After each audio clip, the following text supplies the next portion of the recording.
That's right. You know, he actually did a PD with us last year. But I wanted him to come today and just kind of share a word with us, sort of a going out word, you know. And so we're proud to welcome Dr. Sims back. Oh, thank you, man. Thank you. Thank you. Y'all, I need everybody that's not holding a rib in their hand, give yourselves a hand right now.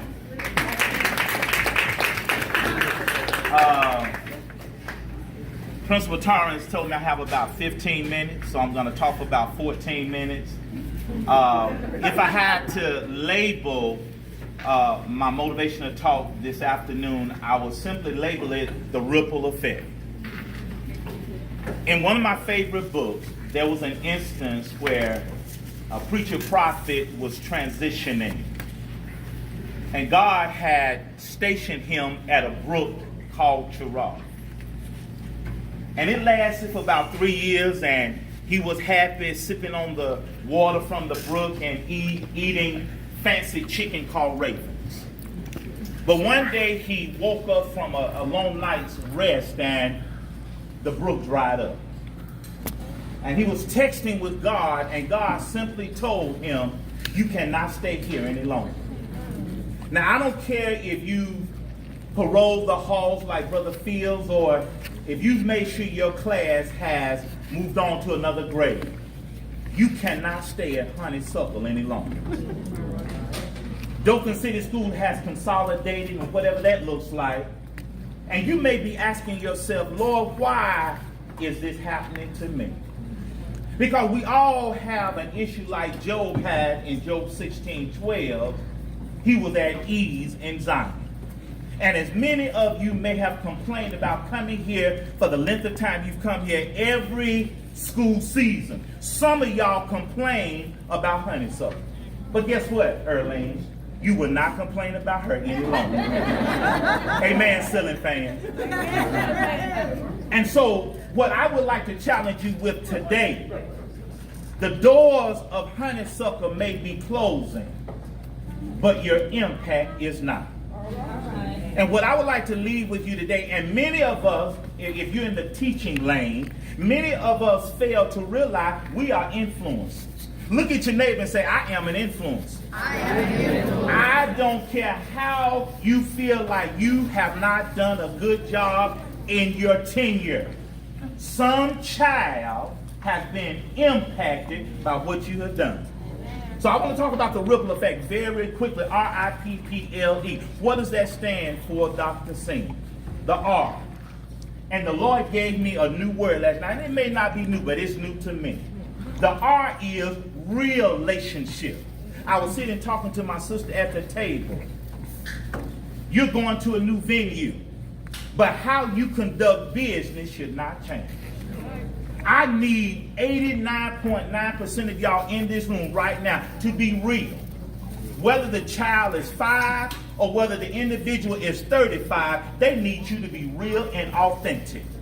Gone are the days where we can fake the funk and fake it till we make it. You got to show up real every day. Come on, somebody.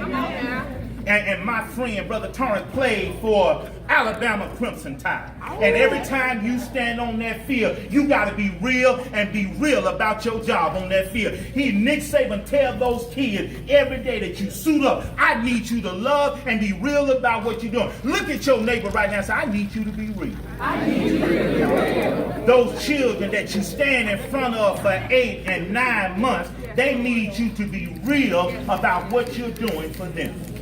What we fail to realize a lot of time as a teacher, as an influencer, it's not about us. Our widget is education. And a lot of times we get sidetracked by behavior. We get sidetracked that the kids don't love us. That's not your job to be loved by your children. Your widget is, I have information, I have learning that I need to impart to you that you need to get. Because those children 10 years, 15 years down the line are going to remember your interaction, the I, impactful. I'll be 53 next month. I was sharing that with Miss Stevens. I'll be 53 next month. So in the first grade, you're what, 6 years old? My teacher, Miss Morgan, especially if we have been good for the day, she would line all of us up. And as we left her class, she kissed us on the cheek. And I don't know if it was her kindness or me being just a young man that loved women and my love language is attention and affection and touch. So I don't know what the combination, the dynamic was, but she made an impression upon my little old heart. I want to challenge you today that I want you to do something that's impactful that you will be remembered for. As we get older, how much money you got, how much status you have, how many properties you have, become very irrelevant. You are going to want to hear one day, God is not going to say, well said. You want to hear him say, well done.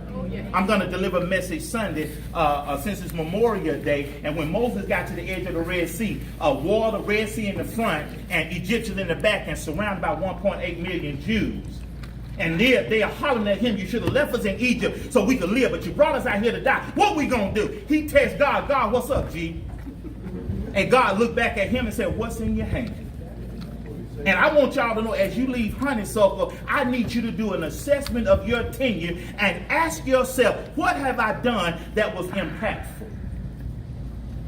The P. I need you to be persistent. And I call it persistent consistency. One young lady in here is about to start a blog, but she does it when she feels like it, every other day or every other week. Your children don't need you to just show up Monday feeling some kind of way, and then you're showing up Wednesday some kind of way, you're showing up Friday some kind of way. You need to be persistently consistent every day. The second P is, I need you to be present. Your children need your attention. Wherever you're going to find yourself next, you need to be present.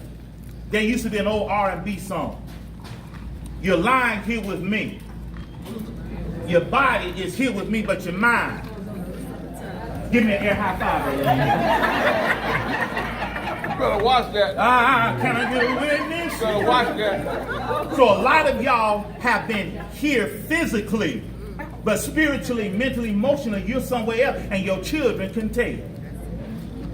Oh, I need 3 amen. Amen. L. What is the L, Dr. Sam?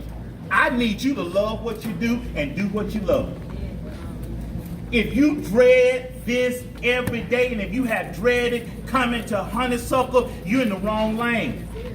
You ought to be loving what you do. Time is short. I am 53 next month, and it looks like only yesterday I was 16 and getting my driver's license. Look like only yesterday I was 21 and dunking on folks. I was 25, just getting married, 30, having my first son, and I watched him walk across the stage at Auburn just 3 weekends ago. Roll Tide.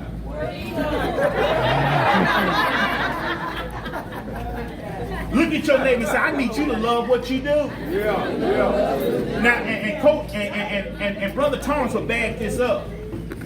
Nick Saban and the Coach Billick of the New England Patriots have this thing in common. They only want players that love football. Everybody in here, if you're in here, you must love education. Hello, somebody. I don't want to be around somebody that look like they've been sucking on sour lemons and baptized in prune juice. You ought to be glad to be here. Oh, let me calm down. Look at your neighbors. I'm glad to be here. And wherever you find yourself, there ought to be some joy on the inside. You ought to wake up in the morning glad to be. It's another day's journey. I'm so glad. Yeah, okay. I'm at Honeysuckle. I'm not at Sweet Bethel. Let me come. High five your neighbor and say, I got joy today. You ought to have joy.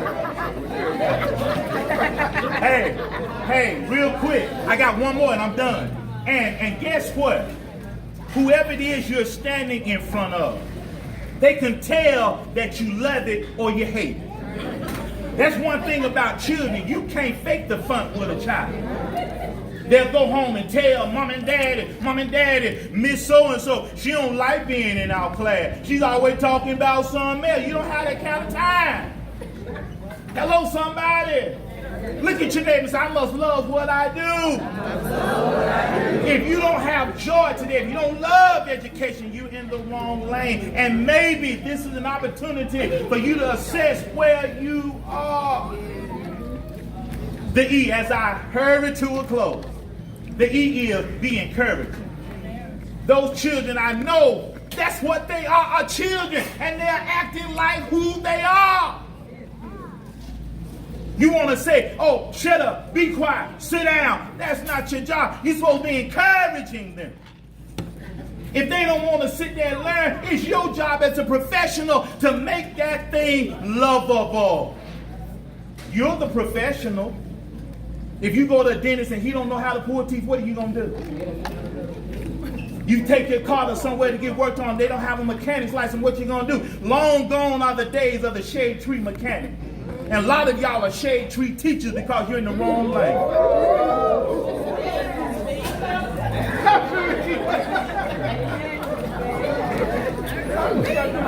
Can I get a witness? Look at your neighbor and say, he ain't talking about me. Let me hear 5 of y'all say, I love what I do.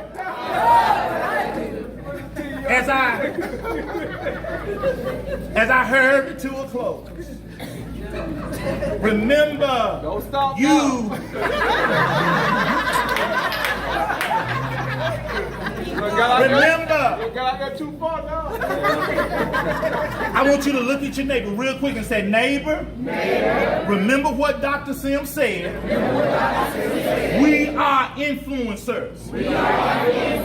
You ought to be making an impact. I believe, and just give me some pastoral latitude when I say this. When we stand before God one day, and I know some of y'all may run me out of here, and I may have to get a rib and run. Early, you may laugh at me when I say that, but when we stand before God, Brother Thomas, I don't think he's going to worry about how many cigarettes we smoke. I don't think he's going to worry about how much vodka and cranberry we drank. Don't judge me how I know that combination. He's not going to worry about how many clubs we went to. He's not going to worry how we used to floss and...